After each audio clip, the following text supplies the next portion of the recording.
एक बार महाराज कृष्णदेव राय तेनालीराम से इतने नाराज हो गए कि उन्होंने उसे अपनी शक्ल न दिखाने का आदेश दे दिया और कहा, अगर उसने उनके हुक्म की अवहेलना की तो उसे कोड़े लगाए जाएंगे। महाराज उस समय बहुत क्रोधित थे, इसलिए तेनालीराम ने वहां से जाना ही उचित समझा। अगले दिन जब महाराज राजदरबार की ओर आ रहे थे तो तेनालीराम से चिढ़ने वाला एक दरबारी महाराज को तेनालीराम के खिलाफ भड़काता जा रहा था।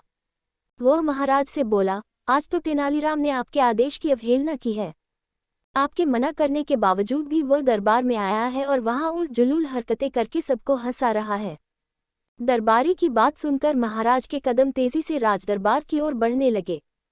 राजदरबार पहुंचते ही महाराज ने देखा कि तेनालीराम ने अपने मुख पर मटका पहन रखा है, जिसमें आग की जगह 2 छेद बने हुए हैं। यह देखते ही महाराज आग बबूला हो गए और तेनालीराम पर गरजे, एक तो तुमने हमारा हुक्म नहीं माना और ऊपर से ये अजीबोगरीब हरकतें कर रहे हो। अब तो तुम कोड़े खाने के लिए तैयार हो जाओ। जैसे ही महाराज ने ये कहा, तेनालीराम के विरोधी बहुत खुश हुए, लेकिन तभी तेनालीराम बोला, महाराज मैंने तो आपकी किसी आज्ञा का उल्लंघन नहीं किया है। आपका आदेश था कि मैं आपको अपना चेहरा न दिखाऊं।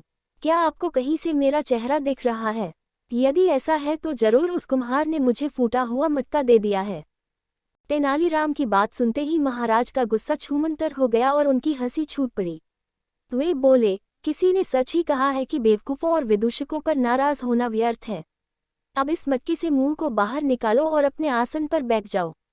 तेनालीराम के विरोधी फिर से मन मारकर रह गए। इसी के साथ यह कहानी यही समाप्त होती है। अगर आपको ये कहानी पसंद आई है तो लाइक कीजिए और चैनल को सब्सक्राइब कीजिए।